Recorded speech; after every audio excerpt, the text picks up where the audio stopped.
اعوذ باللہ من الشیطان الرجیم بسم اللہ الرحمن الرحیم۔ السلام علیکم۔ ایک کسان اپنے مالک کے کھیت میں کام کرتے کرتے سوچنے لگا، کاش کہ میں مالدار ہوتا تو میں زمین خرید لیتا جس میں میں کھیتی کرتا۔ میں اپنی زندگی سے لطف اندوز ہونا چاہتا ہوں، لذیذ کھانے کھانا چاہتا ہوں اور آرام دہ گھر میں رہنا چاہتا ہوں۔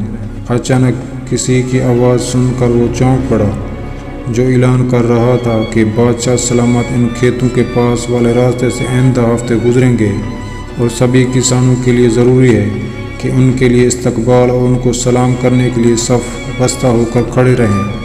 کسان نے اپنے دل میں سوچا، یہی موقع ہے، اگر میں نے بادشاہ سے کچھ سونے کے سکے مانگ لیے تو کیا ہوا، اس سے میرے سبھی خواب تو پورے ہو جائیں گے اور وہ کبھی بھی میری درخواست کو رد نہیں کریں گے، اس لیے کہ جیسا کہ میں نے سنا ہے وہ اچھے اور بھلے انسان ہیں۔ اس طرح کسان ہفتہ بھر خوب بنتا رہا، آخر کار وہ دن بھی آ پہنچا۔ تمام کسان بادشاہ کے استقبال کے لیے راستے کے دونوں طرف صف بستہ کھڑے تھے۔ اچانک دو گاڑیاں دکھائی دی جنہیں گھوڑے کھینچ رہے تھے۔ کسان شاہی گاڑی کی طرف دوڑ پڑا اور چلانے لگا، اے بادشاہ، اے بادشاہ، مجھے آپ سے ایک بات کہنی ہے۔ بادشاہ نے گاڑی کو روکنے کا حکم دیا اور کسان سے پوچھا، تم کیا چاہتے ہو؟ کسان بہت پریشان ہو گیا اور اس نے کہا، میں کچھ سونے کے سکے چاہتا ہوں تاکہ میں زمین کا ایک ٹکڑا خرید سکوں۔ بادشاہ مسکرایا، اس نے کسان سے کہا، میں چاہتا ہوں کہ تم مجھے اپنے پاس سے کوئی چیز دو۔ کسان اور بھی پریشان ہو گیا اور اس نے اپنے دل میں کہا کہ اس بادشاہ کی بخیلی کی بھی حد ہو گئی، میں اس کے پاس آیا تھا کہ مجھے کچھ دے اور اب وہ خود مجھ سے ہی مانگ رہا ہے۔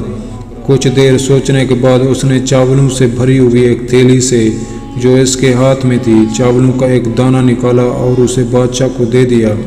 بادشاہ نے اس کا شکریہ ادا کیا اور قافلے کو دوبارہ چلنے کا حکم دیا۔ نامراد ہو کر کسان اپنے گھر واپس لوٹ آیا اور اپنی بیوی کو چاولوں کی تھیلی دی اور اسے پکا دے۔